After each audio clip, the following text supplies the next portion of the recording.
Hello, algebra students.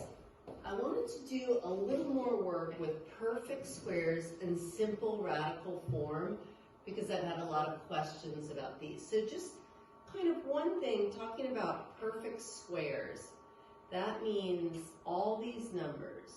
So if I say 0 squared, it means 0 times 0, which is going to equal 0. 1 squared means 1 times 1, which is going to be 1. 2 squared means 2 times 2, which is going to be 4. 3 squared means 3 times 3, which is 9. 4 squared is 4 times 4, which is 16. So these are perfect squares, and obviously we could keep going. So, and one of the things, you can say 3 to the second power, that's okay, but I think sometimes if you say 3 squared or x squared, it helps remind you that it's times itself. So then if I'm looking at square roots, if I said, what's the square root of 0? What times itself would be 0? That'll be 0. The square root of 1 is 1. The square root of 4 is 2. The square root of 9 is 3. And the square root of 16 is 4. And so on. So something that I sometimes do in my class when we're doing this is I'll just put up the list of what we call perfect squares. And sometimes I kind of, because when we're looking for perfect squares under a radical, which we're going to do, so 2 squared, 3 squared, 4 squared, 5 squared, 6 squared, 7 squared, 8 squared is 64, okay? That's 8 squared, this is 7 squared, this is 6 squared, this is 5 squared. So we can keep going, right? 9 squared would be 81, okay? 100 is 10 squared. So that list of perfect squares is going to be helpful for the things we're going to be doing. So one of the things that's really helpful with is when you are factoring difference of squares. And if you're in my class, we spend some time on recognizing those, because if I have something like x squared minus 9, perfect square, x times x, minus a perfect square, 3 times 3. So if you recognize this pattern, it makes it easier to factor. And you can check it. The nice thing about factoring, you always know if you've done it right, because if you multiply these together, we should get the expression we started with. So if I multiply the x times x, the first ones, then the outside ones, then the inside, and then the last. When I combine like terms, 3x and negative 3x cancel out. So I'm going to end up with x squared minus 9. So we could do this with a few others just to practice this. So if I had x squared minus 49, perfect square, perfect square. And if you multiply it, you'll end up with x squared minus 49. And the order, it doesn't matter. You could have, I'm going to have the same thing if I have x minus 7 times x plus 7, or x plus 7 times x minus 7. So we could do some harder ones just to kind of see this pattern. Perfect square, 2y times 2y, perfect square, 5 times 5. So for this one, and this, if we want to check it, I'm going to FOIL this, which means I'm going to multiply the first 2, then I multiply the outside terms, then I multiply the inside terms, and then I multiply the last ones. Okay, so the first, the outside, the inside, and the last terms. These cancel out, so I do end up with 4y squared minus 25. So this is one reason those perfect squares are so important. The other thing that now you can recognize is really helpful is when we're going to do simple radical form. So we'll just talk a little bit about that. Okay, simple radical form. Okay, so for things like if I write the square root of 9, that's 3. That's pretty straightforward. If I said the square root of negative 9, in algebra, we don't have imaginary numbers, we cannot do this. So you would just say no real number, or something like it. Or you could even just say I can't do it. We are not taking square roots of negative numbers in algebra.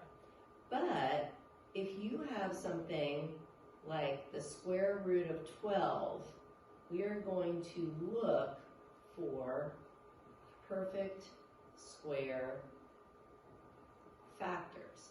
And again, this is why I sometimes in my classroom have all these perfect squares written up on the side so you can be saying, oh, do any of these numbers go in to the number under the radical? So in this case, 4 does go in to 12. So if I think about 12 as 4 times 3, then what I'm going to do to put it in simple radical form, the perfect square comes out from under the radical. And so that's going to be 2 root 3. I think this is one thing that's difficult, that it's not intuitive that these two expressions are equivalent. So this is one time when I kind of think it's nice to maybe go ahead and use our calculator to make sure we've done this right. So the square root of 12, if I put that into the calculator, I'm going to use the button the second because I want this radical symbol. And then I'm going to say, what's the square root of 12? And it comes out to be 3.464 is the decimal approximation, which makes sense because 12 is in between 9 and 16. And the square root of 9 is 3, and the square root of 16 is 4. So this answer makes sense. I'm going to now put in 2 times the square root of 3. And luckily I get the exact same thing. So I know I have done that correctly. So this becomes very helpful when we're going to do some more simple radical form. If I had the square root of 98, I think about 98 hopefully as 49 times 2, so 7 root 2. If I had the square root of 300, I would think about that as 100 times 3, which is going to come out to be 10 root 3. And one thing that's just important to remember is these are multiplying. So if you kind of forget that, you can put little dots there to remind yourself that the square root of 300 means 10 times the square root of 3. The square root of 98 is equivalent to 7 times the square root of 2. If I had the square root of 8, I think about that as 4 times 2, 2 root 2. And you can check these on the calculator. So these are correctly written in simple radical form. One of the reasons this is important is when we're using the quadratic formula, which we've been using, where x equals negative b plus or minus the square root of b squared minus 4ac, and the whole thing's over 2a. Again, where do we get these numbers, right? The a, b, and c. It comes from when I quadratic equation written in standard form. So my a value was the coefficient for the x squared, the b is the coefficient of the x, and c is the constant. And one thing that I just want to point out, that hopefully you've seen the Khan Academy for this, but this part there, the b squared minus 4ac, okay, this is the discriminant. And so if b squared minus 4ac equals 0, there's only one solution. If b squared minus 4ac is less than 0, when it's a negative number, there is no solution, because it kind of blows the whole thing up if that piece is negative. And if b squared minus 4ac is greater than 0, if it's positive, then there will be two solutions.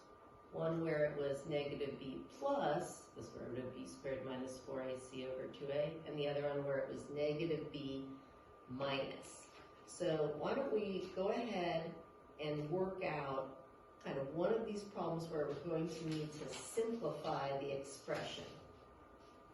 So what I mean by that is, let's say we've got a quadratic, and I've got x squared minus 6x plus 3 equals 0. I always like, oops, we're going to run that later. Okay, sorry about that. If we're going to take a look at this, the first thing I'm going to try to do is factor it, right? So, oh, what gives me 3x squared and adds up to negative 6x? This is not going to work, because 3 is 1 times 3. There's no way I'll get this. So I'm going to put this into quadratic formula. So, which is x equals negative b plus or minus the square root of b squared minus 4ac, the whole thing over 2a. So I'm going to have x equals negative of negative 6 is a 6 plus or minus negative 6 squared is 36 minus 4 times 1 times 3. And the whole thing over 2 times 1. So 6 plus or minus the square root of 36 minus 12 over 2.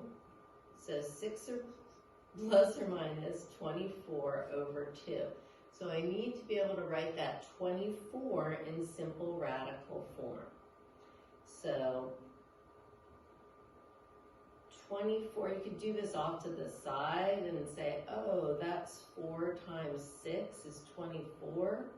So that would be a 2 root 6. But I'm not done, because I can simplify this. And I strongly recommend that you take out your common factor, because it has to be a common factor of the entire numerator and denominator. So when you do it like this, you won't make mistakes. So if I go ahead, so I end up with x equals 3 plus or minus the square root of 6. And to do this as a decimal, I'm just going to say, what is 3 plus this, oops, what is 3 plus the square root of 6? You can't see that too well. That would be 5.449. And then I could say, what is going to be 3 minus the square root of 6, which would come out to be 0.55.